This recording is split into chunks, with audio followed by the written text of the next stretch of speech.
गणराया रे तुझा मी पडतो पाया रे.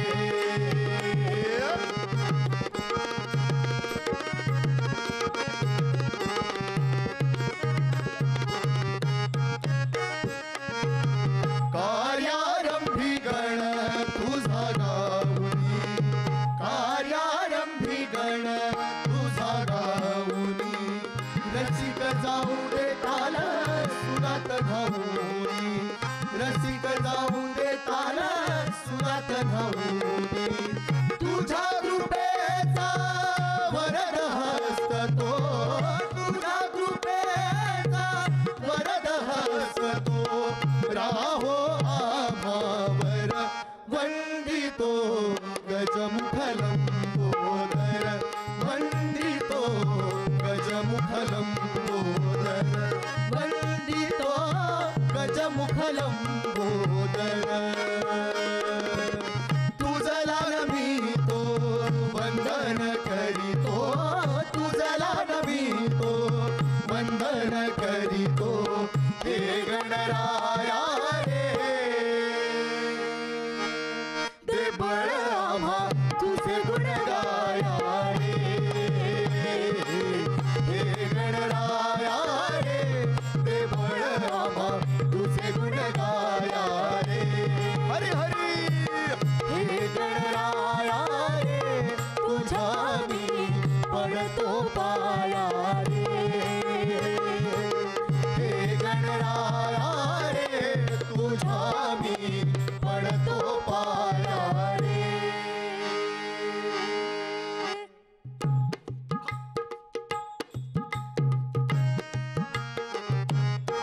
आले गणराय गणराय गणराय, आले गणराय गणराय गणराय. संग बाणू म्हाळसा घेऊन याव तुम्ही खंडेराय, संग बाणू म्हाळसा घेऊन याव तुम्ही खंडेराय, संग बाणू म्हाळसा घेऊन याव तुम्ही खंडेराय.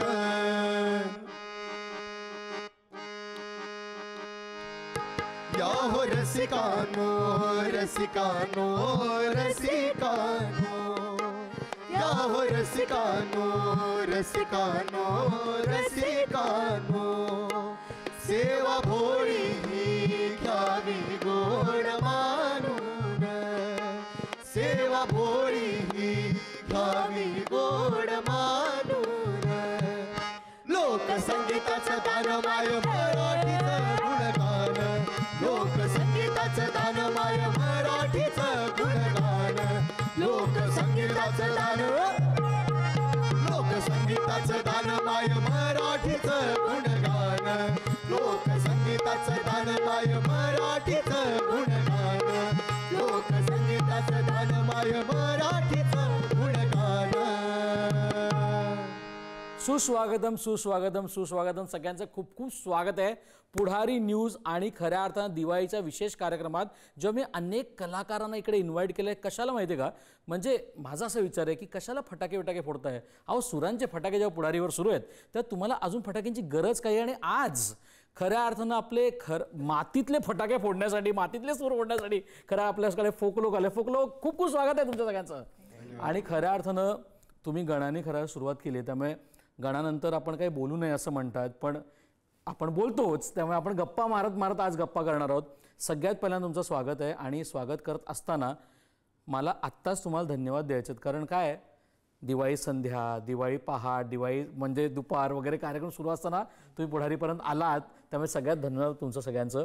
आणि प्रेक्षक तुम्हाला अजूनही सांगायचं आहे, ही जी मंडळी इकडे बसली आहेत ना, ही ॲक्च्युली अर्ध्यापेक्षा पण कमी आहेत जेवढी ह्यांची टीम स्ट्रेंथ आहे. ह्याच्यापेक्षा डबल आहेत, पण काय इकडे जागा नाही आहे, परत त्यांची पण दिवाळी, त्यांना पण फराळ वगैरे खायचा आहे, त्यामुळे आम्ही विचार केला तुम्ही फराळ खा, काही लोक इकडे या. आणि धमाल मस्त कार्यक्रम सुरू आहेत. दिवाळी आहे, दिवाळीत कार्यक्रम करण्याचा काय आनंद आहे. मुकुल, सगळ्यात पहिला आपण तुझ्यापासून सुरू करू.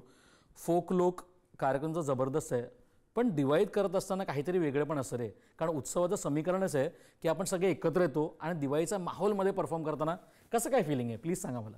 दिवाळीमध्ये आनंद आहे आणि त्याच्या पलीकडे जाऊन एक कलाकारांच्या अँगलनी जर बघाल तर कलाकार दिवाळी घरच्यांपासून मिस करतात, Right. पण ते लोकांना आनंद देण्यासाठी ते रंगमंचावर तिथं असतात. ते घरची दिवाळी सोडून, घरचा फराळ, नातेवाईक, भावंड सगळ्यांची भेटीगाठी सोडून ते त्यावेळेस लोकांच्या मनोरंजनासाठी येत असतात. तर ते छान आहे की म्हणजे तोच एक परिवार होऊन जातो. जो प्रेक्षक वर्ग आहे तो मोठा परिवार आहे आपला. खूप भारी वाटतं, कारण लोकांची म्हणजे आम्ही जी एनर्जी घेऊन जातो आणि त्यांच्याकडून जी एनर्जी येते, सो ते एक काय म्हणतात संवादच आहे तो एनर्जीचा. तर ती एनर्जी दिवाळीत काय सगळी म्हणजे प्रत्येक शोलाच मिळते आणि घरच्यांना थोडंसं मिस करतं. Right. पण आत्ता जी आम्ही एकत्र म्हणजे आत्ता आम्ही फोकलोक ही आमची फॅमिलीच आहे, Wow. त्याच्यामुळे असं काही खूप वेगळं नाही वाटत. दिवाळीच्या निमित्ताने जेव्हा कार्यक्रम होतो म्हणजे अनेक प्रेक्षक, काल कल्याणला प्रयोग झाला, अनेक प्रेक्षक त्यांनी हा प्रयोग ह्याच्या आधी बघितला होता कल्याणमध्ये. पण एक दिवाळीमुळे काय होतं, त्यांची मित्रमंडळी, नातेवाईक हे आलेले असतात आणि ते सगळ्यांना घेऊन जेव्हा पूर्ण कुटुंब मिळून तो हा खेळ अनुभवत असतात, तेव्हा आम्हाला एक म्हणजे एक काय म्हणतात त्याला, एक सण म्हणून जेव्हा आपण तो साजरा करतो, तो एक फोकलोक लोकसंगीताच्या दान या ह्याच्या खाली आम्ही लोकसंगीताचा सण साजरा करतोय असं मला वाटतं. पण या सगळ्यानंतर सई दिवाळी आहे, दिवाळी कशी काय तुम्ही साजरी करताय? म्हणजे थोडासा वेळ जर तुम्हाला मिळाला तर काही आहे का, फराळ आणलाय का घरून, थोडा खायला वेळेला, की शंकरपाळ्या वगैरे आहेत का, काही उरलेलं करंज्या वगैरे तुम्ही आणल्या आहेत का, असं काय आहे का? नाही, आमच्याकडची जी टीम आहे ती काही जण आहेत ज्यांची घरं पुण्यात आहेत, म्हणजे वा. आईबाबांसोबत पुण्यात राहतात, आणि काही जण आहेत जे बाहेरनं शिकायला आलेत किंवा रूम्सवर राहतात. Right. त्याच्यामुळे असं आहे की जे घरात राहतात त्यांच्याकडनं मग शंकरपाळे, चिवडा, कालच ओमकारने अख्ख्या बससाठी शंकरपाळ्या आणि चकल्या आणल्या होत्या ताज्या ताज्या. किती किलो प्लीज सांगा आम्हाला. हा किती 2-3 बॉक्स आणले. मोठे बॉक्स होते. आईने घरी फराळ केलं, बोलली मित्रांसाठी घेऊन जा, कारण घरी पण सगळ्यांना माहिती आहे की काही मुलं परभणीचे, सिद्ध्या परभणीचा आहे, लक्ष्मण लातूरचा आहे, बाकी म्हणजे खूप सारे लोक पुण्यात राहत नाही, ते त्यांच्या घरच्यांना मिस करत असतात. मग त्यांची आईची इच्छा होती की घेऊन जा फराळ सगळ्यांसाठी. हा कार्यक्रम मी जेव्हा पाहिला तेव्हा एक वेगळी अनुभूती यासाठी मिळाली की आपण आपल्या वयोगटातल्या लोकांना काहीतरी वेगळं करू पाहतोय आणि मातीतलं करायला दाखवत आहेत ते आपल्याला. आपण पुन्हा एकदा त्या फोककडे जातोय. हा आनंद म्हणजे जेव्हा लोक असं म्हणतात की फटाक्यांपेक्षा दिव्यांची पंटी लावा, हे का म्हणतात की तुम्ही पुन्हा एकदा तुमच्या रूट्सला जा. आज तुम्ही पण फोकलोकच्या निमित्ताने तुम्ही तेच म्हणण्याचा प्रयत्न करताय की पुन्हा एकदा आपल्या रूट्सला जा आणि आपल्या रूट्समध्ये जितक्या गोष्टी आहेत की पुढच्या गोष्टी आपल्याला पुढे मिळत जातील. हेच तुमचं म्हणणं फोकलोकच्या निमित्ताने पण आहे का, की आपले रूट्स ही दिवाळी अशी तुम्ही साजरी करताय का, काय सांगशील? बरोबर आहे. आता आमच्या कार्यक्रमाची प्रतिमा लोकांमध्ये अशी असू शकते की हे लोककलेला पुढे नेत आहेत किंवा जपत आहेत, पण आमच्यापैकी कोणाचंच असं म्हणणं नसेल की आम्ही लोककला जपतोय किंवा पुढे नेतोय. कारण ती इटसेल्फ काय म्हणूयात, ती इतकी पात्र आहे स्वतःसाठी पुढे जाण्यासाठी, ती इतकी वर्ष पुढे येत आलेली आहे तिच्या स्वबळावर. तर त्यामुळे आम्हाला तिला पुढे घेऊन जाण्याची तशी काही गरज नाही आहे. ती आम्ही आमची जबाबदारी समजतो की किंवा आमचं भाग्य समजतो की आम्हाला आमच्या खांद्यावर तिला काही काळ ठेवता येतं आहे, आणि हा आनंदच आहे मोठा. म्हणजे ती ॲक्च्युली ना, मला सुबोध सरांनी एक प्रचंड चांगलं वाक्य म्हणतं, सुबोध भावेने एका कार्यक्रमात ते म्हटलेले की जेव्हा लोक आपल्याला म्हणतात ना की आपण अभिनयाची एक पताका घेऊन चालवतो, आपण पताकाने घेऊन चालतो, आपण एक पालखी उचलतोय, थोड्या दिवसांनी आपण पालखी दुसऱ्याच्या खांद्यावर टाकणार आहोत. हेच खऱ्या अर्थानं म्हणणं तुमचं सुद्धा असेल. पिवळा रंग पाहुनिया दंग झालो मल्हार, पिवळा रंग पाहुनिया दंग झालो मल्हार, 9 लाख पायऱ्या चढून जेजुरी कडालो मल्हार, 9 लाख पायऱ्या चढून जेजुरी कडालो मल्हार, पिवळा रंग पाहुनिया दंग झालो मल्हार, 9 लाख पायऱ्या चढून जेजुरी कडालो मल्हार.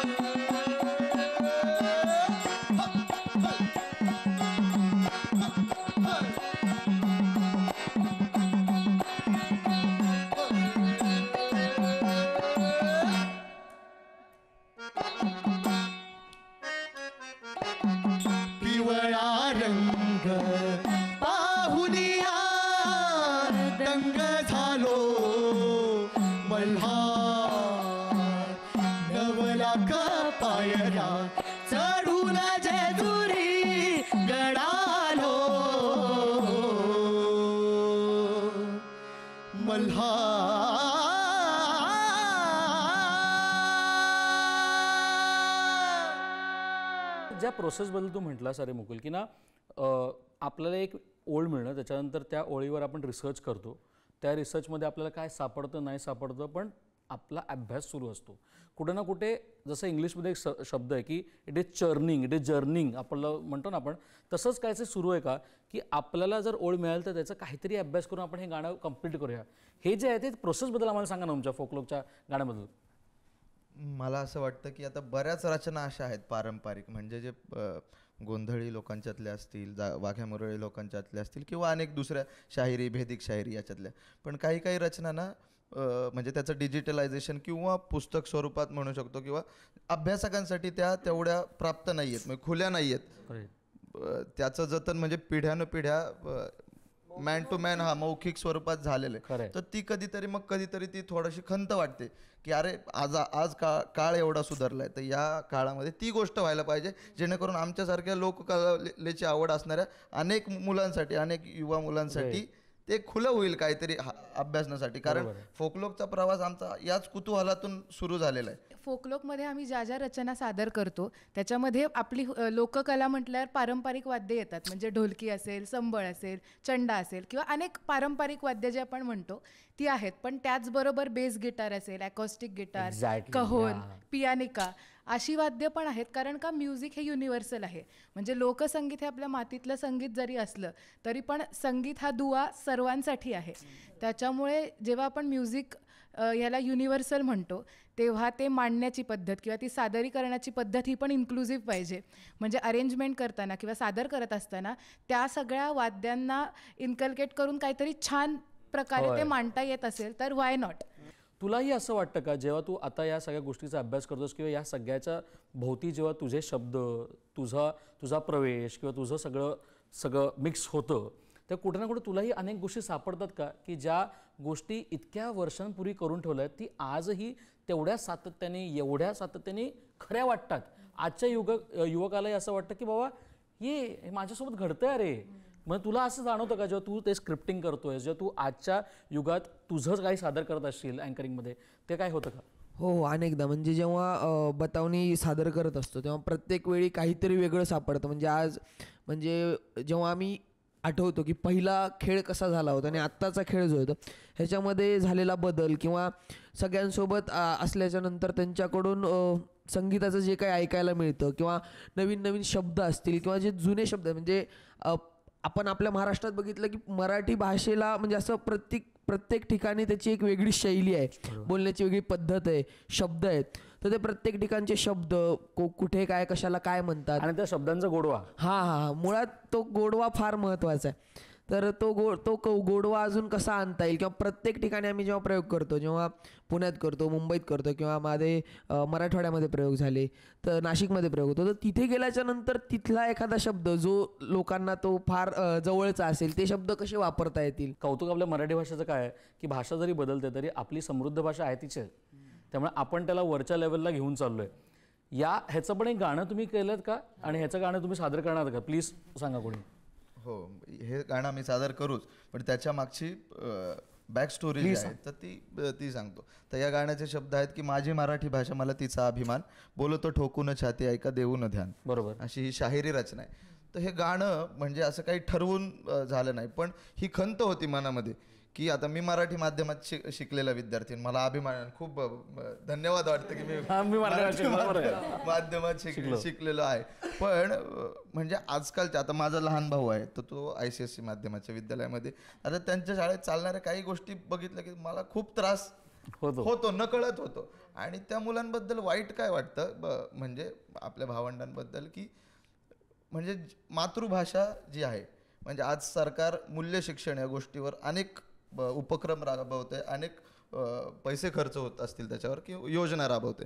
तर हे मूल्य शिक्षण जे आहे, जोपर्यंत समजा 4थी पर्यंतचा 5वी पर्यंतचं लेकरू आहे तर त्याला तुम्ही मातृभाषेतनं, म्हणजे एक छोटी गोष्ट आहे असेंब्ली, प्रार्थना आपण ज्याला म्हणतो, जर ती प्रार्थना आपण मातृभाषेतनं त्या मुलापर्यंत नाही पोहोचवू शकलो तर तो दुसऱ्या भाषेतनं त्याला ते म्हणजे त्याच्यावरती संस्कार कसे रुजतील त्याच्यावरती, ही एक खंत वाटते. म्हणजे त्याच्यातला हा एक भाग आहे. झालं सुरू पाश्चातीकरण, आपलं आपल्याशी चरण, झालं सुरूपाशतीकरण आपलं आपल्याशी चरण ब्यामानी आई शिकवण करेल काय ब्यामानी आई शिकवण करेल काय ब्यामानी आई शिकवण करेल काय माय भरवी ते घास. आता माय कोण तर माय म्हणजे आपली माय मराठी, जिनं आपल्याला लहानाचं मोठं होईपर्यंत तिच्या 12 खडीचा पाना पाजत मोठं केलं, ती माय मराठी. माय भरवी ते घास आहो आपल्या पिलास काढून चिमट पोटाला स्वतः उपाशी राहील. राम रे ताजीर राम रे ताजीर राम रे ताजीर जीर जी जीर जीर हे जी जी ताजी जी जी ताजी जी. अहो गाता तिची महती होई जीव धन्य चढे स्फूर्ती. गाता तिची महती होई जीव धन्य चढे स्फूर्ती. किती संत महंत होऊन गेले त्यांची नाही गणती. नाही त्याची गणती ओ दादा नाही त्याची गणती. हे निवृत्ती ज्ञानदेव सोपान मुक्ताबाई नामदेव तुकाराम चोखोबा जनाबाई. निवृत्ती ज्ञानदेव सोपान मुक्ताबाई नामदेव तुकाराम चोखोबा हे नामदेव तुकाराम चोखोबा जनाबाई. नामदेव तुकाराम चोखोबा जनाबाई. म्हणे शाहीर मुकुल म्हणे शाहीर मुकुल हो हो हो म्हणे शाहीर मुकुल पुरे झाले आता हाल गेलं घराच घर पण निघून कुठं गेलं घराच घर पण निघून कुठं गेलं घराच घर पण निघून कुठं. झाली अभिजात भाषा माय मराठी ही माझी. झाली अभिजात भाषा माय मराठी ही माझी. नोठ मराठी बांधवा करू नको हाजी हाजी. उठ मराठी बांधावा करू नको हाजी हाजी. उठ मराठी बांधावा करू नको हाजी हाजी. माझी मराठी भाषा मला तिचा अभिमान बोलतो ठोकून छाती ऐका देऊन द्या. माझी मराठी भाषा मला तिचा अभिमान बोलतो ठोकून छाती ऐका देऊन द्या. तरी तुम्ही सुजाण तरी का नाही जाण तरी तुम्ही सुजाण तरी का नाही जाण. विसर पडला कसाही तर रत्नांची खाण माझी मराठी भाषा मला माझी मराठी भाषा मला तिचा अभिमान बोलतो ठोकून छाती ऐका देऊन द्या. माझी मराठी भाषा मला तिचा अभिमान बोलतो ठोकून छाती ऐका देऊन द्या. मराठी भाषा मला तिचा अभिमान बोलतो ठोकून छाती ऐका देऊन द्या. प्रचंड आनंद तुम्हाला जेवढा मिळतो तेवढा मला देखील मिळतो, कारण आज ही मंडळी आपली दिवाळी फार मस्त करतात. पण तुम्ही जेवढी मस्त करताय तेवढी मस्त तालीमसुद्धा करावी लागते कार्यक्रमाची ना. म्हणजे अगदीच जाऊन परफॉर्मन्स देणं की इम्प्रॉम्प्टू सेशन करणं, त्या इम्प्रॉम्प्टूनेसच्या अगोदरची पण गोष्ट तालीम आहे. तर तुमच्या रंगीत तालीमीची मजा काय काय असते यार, ते सांगा ना. काय काय तालीम किती करताय? आता हा कार्यक्रम ज्या पातळीवर आहे, लोक ज्या पद्धतीने रिस्पॉन्स देत आहेत तो तर आहेच आहे, पण याच्यापेक्षा समजा कमी प्रमाणात समजा लोक येत असतील, एक प्रेक्षक जरी असेल तरीसुद्धा तालीम फार महत्त्वाची आहे असं मला वाटतं. कारण तुमचा रियाजच शेवटी मॅटर करतो. तुम्ही जे स्टेजवर इम्प्रोव्हायझेशन्स करता ते तुमच्या रियाजातूनच येत असतात. तुम्ही जे रिपिटेशन्स करता, ज्या गोष्टीच्या रिपिटेशन्स करता त्याच्यातूनच तुम्हाला ते इम्प्रोव्हायझेशन सुचू शकतं, स्फुरू शकतं. जेव्हा सगळे 25 जण एकत्र येतात, जेव्हा आम्ही शोमध्ये जी एनर्जी लावतो त्याच एनर्जीने ते परफॉर्म आम्ही तालीमीमध्ये करतो. कारण तोच डान्स, तीच एनर्जी असते. सन 1600चा तो काळ होता. आपला महाराष्ट्र, अहो फक्त महाराष्ट्रच नाही तर पूर्ण हिंदुस्थानच परकीयांच्या आधिपत्याखाली होता. आणि कदाचित याच जुलमी सत्तांचा नायनाट करण्यासाठी त्या भगवंतानं एक दैवी योजना आखली असावी. आणि ती म्हणाल कशी कशी कशी जन्मला जन्मला बाळ शिवबा जन्मला. जन्मला जन्मला बाळ शिवबा जन्मला. जन्मला जन्मला बाळ शिवबा जन्मला. जन्मला जन्मला बाळ शिवबा जन्मला. दुष्ट गनिमाचा संहार करण्याला. दुष्ट गनिमाचा संहार करण्याला. जन्मला जन्मला बाळ शिवबा जन्मला. जन्मला जन्मला बाळ शिवबा जन्मला.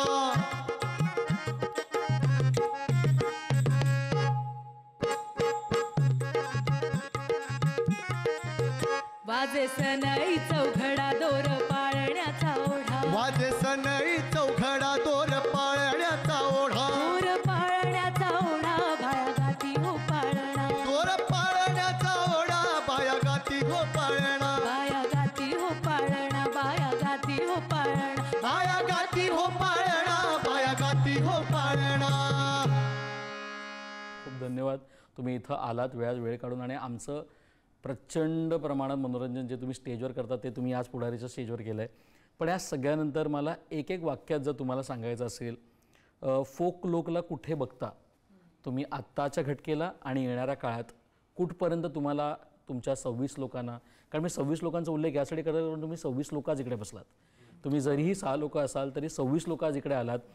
त्या 20 लोकांचं प्रतिनिधित्व तुम्ही जरी करत असला तरी तुमची टीम आहे. फोकलोकला सगळ्यात पहिले तर म्हणजे मला जे मनातनं भावतं की माझ्या ज्या म्हणजे मी परत त्याच मुद्द्याकडे येतो की ज्या आता आपल्या मागची पिढी म्हणू शकतो किंवा छोटे शालेय वयीन मुलं म्हणू शकतो, तर त्यांच्यामध्ये काहीतरी रुजावेत संस्कार, त्यांच्यामध्ये आवड निर्माण व्हावी या गोष्टीची, यासाठी माझं खूप हे आहे. आणि टीमला घेऊन भविष्यात तर 7 समुद्र पार प्रवास करायचाच आहे. मंडळी, फोक लोक लोकसंगीताचं दान, माय मराठीचं गुणगान हा आम्ही खेळ मांडतो. या खेळामध्ये अनेक स्वरचित रचना आणि काही पारंपरिक रचनांची आम्ही सांगड घालून हा खेळ मांडत असतो. या खेळामध्ये अनेक स्वरचित रचना आहेत, त्यातल्या काही मोजक्या रचना आज आम्ही तुमच्या पुढे या ठिकाणी सादर केल्या. या सर्व रचना मुकुलने संगीतबद्ध केल्यात आणि लिहिल्यासुद्धा आहेत. आता बघा ना, ही सुरेल मैफिल, दिवाळी सुरेल मैफिल ही गणाला सुरू झाली ना आता अभंगापर्यंत येऊन टेकली. मुळात अभंग म्हणजे काय माऊली, तर ज्याला कधीच भंग जात नाही असा आहे हा अभंग. म्हणून विठुराया पुढं आणि तुमच्या पुढं मी एकच साकडं मागतो की लोकसंगीताची वारी अशीच निरंतरपणे अभंगपणे सुरू राहावी. राम कृष्ण हरी. भेटीसाठी आलो तुझ्या पांडुरंगा रे, विठ्ठल विठ्ठल. भेटीसाठी आलो तुझ्या पांडुरंगा रे, टाळ वाज पखवाज वाज गाऊ अभंगा रे, टाळ वाज पखवाज वाज गाऊ अभंगा रे. भेटीसाठी आलो तुझ्या पांडुरंगा रे, भेटीसाठी आलो तुझ्या पांडुरंगा रे, टाळ वाज पखवाज वाज गाऊ अभंगा रे, टाळ वाज पखवाज वाज गाऊ अभंगा रे.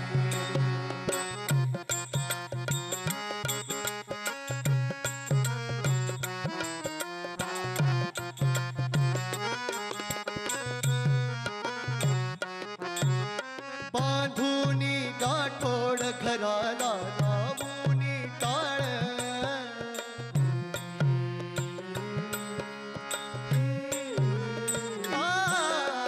बांधुनी गाठोड घराला लावूनी टाळ, भेटीसाठी पांडुरंगाच्या निघाल बाळ, तुळशीची हाती पताका ती भगवी